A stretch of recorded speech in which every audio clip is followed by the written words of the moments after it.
Number two, we need to keep the toxins moving out through the lymph, liver, gallbladder, kidneys, and the colon, like we just talked about. We got to start this early once you're pooping, right? So we can use some liver gallbladder support. Microbalance makes a great product called Myco Detox Liver Support. But the key here is that the ingredients work together. So the milk thistle seed extract, that really supports the liver, the gallbladder, the kidneys without overwhelming the detox channels. And number two, it's very organ protective against mycotoxins and mold, meaning it protects your organs, including your brain, from mycotoxins. Also in there is artichoke leaf.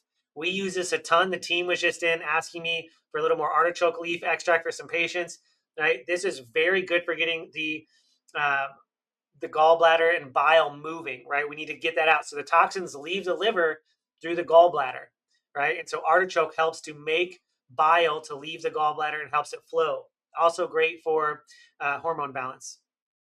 Turmeric root extract is in there. That is great for the liver. It is great for inflammation, protecting the immune system, also from mold exposure, but also it allows the gallbladder to contract, to get the junk out. Has methionine, choline in there, and acetal, all very, very good for the liver, supportive for the liver, getting it flowing, and dandelion root, which also nourishes the liver, kidneys, keeps you flowing in that way. So we want something that hits that liver, gallbladder, kidneys, lymph, and colon, right? So that one does that. Another great supplement is N-acetylcysteine, also known as NAC or NAC. This one, you got to start with the liver support, kidney support, and bowels first, but then you can often add this one in very, very well. It supports our body in making glutathione. And here's an important caveat to that. For some mold toxins like gliotoxin, if you just take glutathione, it might aggravate the gliotoxin. But that doesn't happen with NAC because it can be an antioxidant by itself. And it can help the body upregulate glutathione, helps clear mucus out of the lungs, right? So it supports the kidneys, it supports the liver, great way, supports the brain function, and it calms our nervous system down. So it's a great detox aid early on for mycotoxins. We use this a ton, also great for heavy metals. What if you don't have a gallbladder? Any considerations? This is really important, guys. If you don't have a gallbladder, you really have to support the liver. Okay, because now instead of the gallbladder is like a little bladder, right? It's a little bag that holds the bile and releases it at the right times, right? When you don't have a gallbladder, your liver is going to release little bits of bile all the time. And so we want to do a couple of things. One, we want to train the liver to try to release it at the right point. So we do that by trying to have consistent meal times, right? That way we can train the nervous system and the body and liver to release bile at the right times. Two, with the same pathway for drainage, you can still use like artichoke leaf because it's the liver that makes bile, and like choline because that's what helps to move the bile from the liver. But what we need to do is take those right before meals, right? And that way, that really gets them moving at that point. And then we might add in a little bit of ox bile for digestion to help if you don't have a gallbladder. A lot of my patients have gallbladders need that. And I wouldn't go super crazy on fat if you're not tolerating well. So that's how we help that with they don't have the gallbladder. The next one is phosphatidylcholine. There's also phosphatidylserine, but phosphatidylcholine is important for a couple reasons. One, we need it to move the bile out of the liver, into the gallbladder, out of the gallbladder, into the gut. Phosphatidylcholine does that very, very well, gets that draining. It's very helpful. If you have high cholesterol or fatty liver, phosphatidylcholine is a great way to help the body support that pathway. It also nourishes the brain, helps the brain make like things like acetylcholine, helps protect the neurons, right? Helps heal the membranes in there. It's very good for our mitochondria and our cellular membranes, which when our cells have to drain, they need to go through the membrane. So phosphatidylcholine helps nourish that. So really, really like phosphatidylcholine for that, especially if somebody has mold issues and gallbladder issues. Very, very helpful.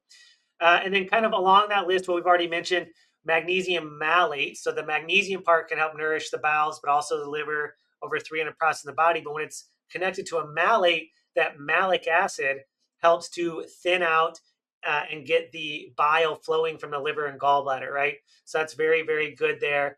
That malic acid really helps that. We talked about artichoke, ginger, dandelion. So those are very helpful. So that's how we get the drainage up and running. And again, we want to make sure we're exercising to move the lymph. We're doing good breathing exercises to keep the lymph moving, to keep the bowels functioning and flowing, sweating and staying hydrated. Lastly, within the toxin side is we want to use binders. Okay, so there's a couple of questions here. So let me talk a little about how long should I bind? A long time, right? We'll have patients bind for a long time until either their urine tests show clear mycotoxins or just maybe on and off. So even for myself, where I'm not exposed to high levels of mold very often anymore, still a couple times a week, I'll take a binder just to help clear out other toxins. But in general, patients will be on and off binders for probably a year or so while they're detoxing. Even when they feel great, we'll keep them on at least a low dose to keep grabbing that stuff up. Because what do the binders do? They function in different ways, but they literally grab up and bind, hold on to those mold toxins and even some mold spores. Okay, and so there's great different blends. Bioactive binder from Microbalance has a blend of toxin binders. That's important because each one binds up different types of mycotoxins and mold spores and other toxins, heavy metals, pesticides, herbicides, all that sort of stuff. So it's a very good blend that does that. What are the different types? We talked about probiotics are a good binder, right, for that. Humic and fulvic acids, activated charcoal, clay, all that sort of stuff is very helpful on that front. Just got to stay hydrated because you got to watch out for constipation. Some binders do have to be taken away from medications, okay, and foods. The other ones that bind up, again, things like microflora balance, because it's a probiotic, does very good to bind up mycotoxins, and immunoglobulins help to bind up mycotoxins as well. So IgG Gut Protect is a great one.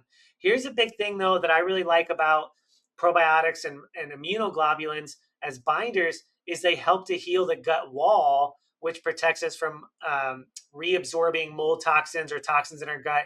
And when we first get exposed, it helps protect us. So that's really big, helps to reduce the reactivity of our body to that. So that's why we really want to keep up with the binders, and we use them as long as we need. I do like to have patients and clients take breaks if they can tolerate it. I like them to take the binders 5 days on, 2 days off, right? And rotate binders is a good idea, do different types, etc.